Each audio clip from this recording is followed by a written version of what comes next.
what we need to do. I'll just report briefly on the national situation from the Right to Water campaign, who organised the march Saturday 2 weeks ago. And I think, first of all, we should all say that it was a spectacular success. All the meetings that we had all around here and all over the country yielded an amazing result in delivering what was probably the biggest demonstration that has happened in decades on the streets of Dublin.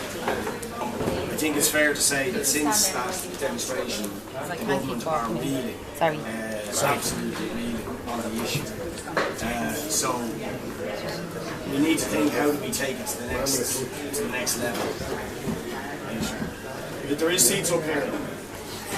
And I mean, the government have, at last minute after the demonstration, brought in allowances, the €100 thing for some people on social welfare, tax credits, all of which have not featured before. So they're backpedaling. Today there was talk among the pundits about pausing the water charges, but none of which is good enough for us. And we know these are all just attempts to make it look as if they're responding to the anger, but then still get the charges in. So we shouldn't obviously be taken in by it, but on the other hand, it shows they're in trouble and that the protest has had a big impact. But I think all of us have been around long enough to know one protest, and even then backpedaling for a few weeks, is not enough. And certainly the commitment of the Right to Water Coalition is that we've got to fight this to the end and try and force them to abolish the charges. So we need to discuss how we can do that, and what the Right to Water coalition that's been established at a national level has called for, following the big success on the 11th, is for protests all over the country in different localities and communities and districts on the 1st of November.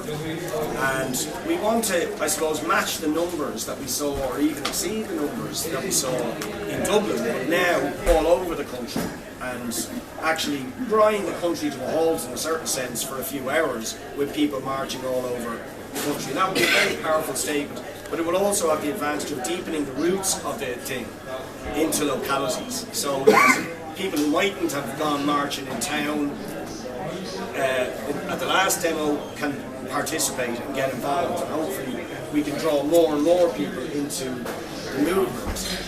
And then obviously at a national level there will have to be discussions beyond that as to what's the next step. I mean, there's been some discussions about having another then big national Dublin demonstration either before Christmas or in January when the bills come out. And that hasn't been absolutely finalised, but certainly I think there's going to be another return to Dublin massive demonstration. We want to make sure that when that happens, that it is at least as big as the last one. So we have to make sure of that. And the 1st of November will be quite important for ensuring we have the capacity to do that. If there's 100,000 people marching all over the country on the 1st of November or more. So that's one of the things that's been floated, but people may have their own opinions on that, and obviously they should be discussed here.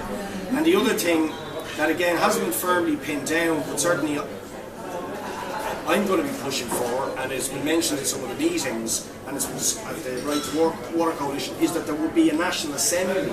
Now that there's groups and organisations all over the country, that there will be a national assembly where delegates from those groups can meet and coordinate the thing better at a national level, so that everybody can be part of the decision-making process for taking it to the next level.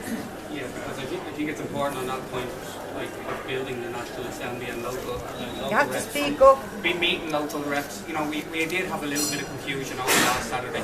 Yes, and big confusion, huge. Let's draw a line under it now, you know, because where we had the confusion was we had our first street meeting in Ballybrack, and the idea was put to the meeting, and the people at the meeting agreed, and we kind of ran with it. And then from the lorry at the top of the protest, where there was 100,000 people, you know, then told people about the demonstration on the 1st of November. So there was a bit of anxiety about do we do one last Saturday and then do another one in 2 weeks' time, or do we try and build for the 1st of November? So that's where some of that confusion came from, and kind of highlights the need for us to be, you know, linked in with what's happening nationally and locally, you know, that way. So when we're not rushing into decisions now tonight, you know, preempting what might happen at a national level, and we just maybe focus on one thing at a time. For the next thing being a local demonstration, you know, call for the local demonstrations, which the Right to Water campaign have called for, and then we sit down again after that and see where we take the next step. Because I think we've kind of come up with too many ideas or too many events, and we lose focus of the next one. And if we just focus on the next one and then build after that and make decisions as we go together, you know, that'd be my feel about it anyway. So, I mean, the main thing then, following from what James just said, is we want most of this meeting to be discussed how we can make the first a success, and what we have to do to mobilise the widest layers of people in the Dunleary area for November the 1st. And then from there, hopefully that will be a springboard to the next action that takes place at a national level. And obviously we want people's input here, and some of that is about the most basic things of getting leaflets out, getting posters up, getting on your Facebook groups, your email lists or your Twitter or whatever it is you use to communicate, and try and get the word out that we want thousands of people on the streets on November the 1st. And that was part of the problem last week. There was an awful lot of people that didn't know about that march on Saturday. You know, it's not getting enough publicity. No. I don't think we had enough time really thinking back on it. You know, I understand that, yeah, we've got a little bit of time between now and November to lash it we've out. got kind of 2 weeks now where we could put a lot of serious amount of work in, get a lot of posters, get a lot of leaflets in the door, and that's what it takes to build for something like that, you know. No harm starting small anyway. The next time we do it, it'll look a lot better. Yeah. For a bit of help as well. We're not going to people saying this, that, and the other. We don't have they're not doing it. So I went down to your office yesterday to tell you that the water meters were going in the farm. And remember you said to me, no, it's too soon. Well, they're down there putting the waters in. You know where Siggy's is? Down the very end of that road, they're actually putting water meters in there. And nobody's out. Absolutely nobody. Yeah, Rory O'Connor. Yeah. On Facebook. Second you hear it, put on Facebook. I did. I put it on the Monkstown thing road. The Monkstown against water charge. Can I just say that about the social media, because I've noticed that there's a lot of current things within the social media. What this meeting is organised and the rest of the street meetings, you know, or pub meetings have been organised, is the Right to Water banner. You know, so it's not Dunleary says no to water meters, it's not Sallynoggin says no to water meters. I mean, if we kind of link in the information, just saying you put it up on Facebook, it wasn't on the DLR Right to Water page. I put it on the Monkstown. Monkstown There's Ballybrack. probably about 10 to 15 of those different sites, that if we link them all in through the one, the DLR Right to Water, it just creates a little... Yeah, but I went down, I actually went to your office yesterday to tell you that they were doing it because they didn't know how to get it out. Phil, can we just go? Yeah, one at a time. Can we just address, before we take you, can we just address Phil's issue? I'm just saying, I did go into the office yesterday and say to them that they were doing it. And you said you were going to check it out, didn't you? Yeah, well, yeah, you said, yeah. I did. But I didn't know how to get in touch with anybody. But I've rung you before, Phil. You have my number. You have my number.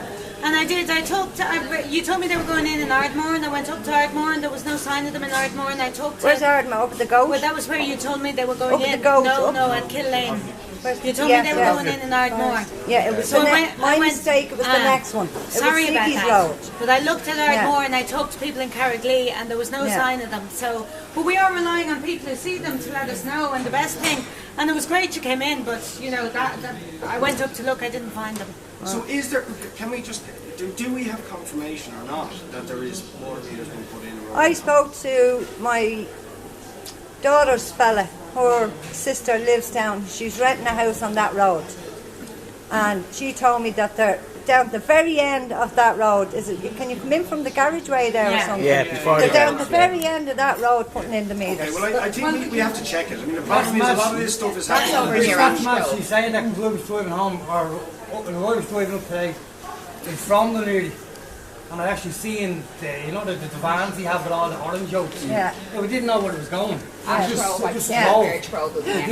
you turn, it's when you turn in at Ziggy's down the very end of that road. Okay, we will check that out. Yeah, and then we'll put it up on the DLR right to water thing if it is the case and try and get some protest. Just about the point, I mean, people have come to me a good few times and said they're putting in meters such as, then we've researched it, and what they're actually doing is putting the stopcock in, not the meter. Correct. In Sallynorgan they have the holes, but they don't actually have the meter. There is preparatory work they do without putting the meters in that they may well be doing. That could explain this. But well, they painted the shores and all over the weekend. But the shores have been explained has been painted for months. But Secondly, painted. Sorry. Well, we've been told by Irish Water themselves they're working from the north end of the county. They did promise us, now we're not to take the word for granted, but they inform us as councillors where they're doing. But obviously we're going to rely on people in the estates. And most importantly, we're going to rely on the people in the estates. If they want to block them, they're going to have to block them. I mean, I can't envisage 10 of us going to the state where people don't want to block the border. Oh, well, I understand that, yeah. So we're relying on people to come forward, and any time people will, we'll go and look at it, but that involves everyone. You know? Yeah. I mean, I don't know Danesgrant very well myself personally, you know, I'm a councillor for another area, so if someone does know an area better than any of the rest of us, research it and get back to us straight away. So can we just agree though on foot of this? One, we're going to check out, is there actual meters being put in? And secondly, that people will post on the DLR Right to Water website, as Shane is suggesting, if they see anything. Is it a public link? Because it's very hard. I try to post stuff on that. I think, it's hard to post on that because I think it's a closed group. No, it's a page. You need to like it first. You can like it and then write in the wall. I think I have liked it. I think I tried to post it up on it and I couldn't look on it. So therefore, what you can do, click on it, then you get the link on the top bar. Yeah, I have that. And I hope copy it. Copy that and then post it onto our page. Okay, that man at the back had his hand. Yeah, I was just going back some points you made there earlier on about advertising this protest. And not a lot of people that I spoke to didn't know about the mass protests in the city centre. And like you have access to mass media through your elected TVs, Champagne TVs, AAA Live TVs. All you got to do is get them to talk about it every time they're interviewed on the radio, on the TV or in the papers, to talk about this upcoming protest. And do a hell of a lot